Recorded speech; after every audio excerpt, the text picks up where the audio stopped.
Welcome back. There is a live look outside from the Oregon coast. Gorgeous view today. That's our Inn at Spanish Head Resort Hotel camera in Lincoln City. Thanks for watching Afternoon Live. It's an ode to belonging, not just within community, but within nature. We welcome the author and illustrator of You Are the Land, Steph Littlebird. We're so happy you're here today. Oh my gosh, thank you so much for having me. It's an honor to be here. Congratulations on this book, because you've done lots of illustration work, but this is your first time as a published author. Yeah, this is a culmination of so many things that I do sort of separately, and finally getting to combine them into this project has been really cool. It is such a beautiful story. Can you tell us a little bit about what readers experience? Yeah, so I am an Indigenous person. I belong to the Confederated Tribes of Grand Ronde here in Oregon, and I wanted to tell the story of a value that we carry in our tribe called placekeeping. And so I want to teach young people that they are part of the land and that they have a relationship with the land that they can actually activate and build and grow. And so this story is really just telling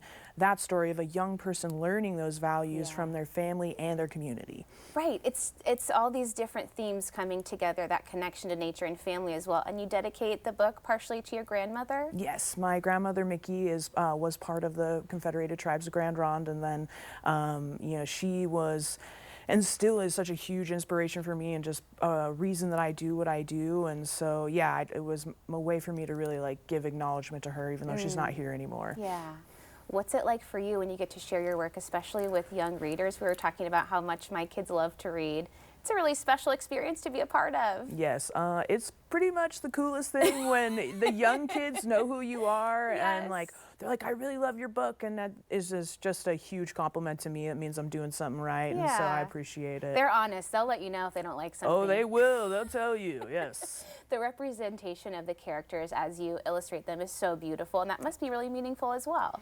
Yeah, I love to depict contemporary Indigenous culture. A lot of people don't know a lot about us, and so it's important for me as an artist to represent who we are today, not just our history. And so this is really a way for me to do that as well. So how did you tackle this as author illustrator for the first time, putting the whole project together? It was my first time doing it all at the same, you know, sort of creating it. And what was cool is that I got to have full control. Most of the time I'm responding to a manuscript, but I got to write the manuscript first, and then Penguin was the one that bought it, and they gave me the green light to go ahead and illustrate the whole thing. And so it was really amazing to bring everything to life, you know, through my own vision. Yes. Tell me more about just the concept of, like you mentioned, placekeepers, and how it's so important to have that connection with nature for all of us to be reminded of too. Absolutely. Yeah, I think, you know, I say this all the time. It's like there are a lot of people who come to me as non-native and talk about this feeling that they have about being connected to nature. And I tell them that's a human thing, and that I'm just really lucky my culture teaches me that. But that everyone can be a placekeeper. Everyone can be connected to the earth and be responsible for its, you know, care. Yeah.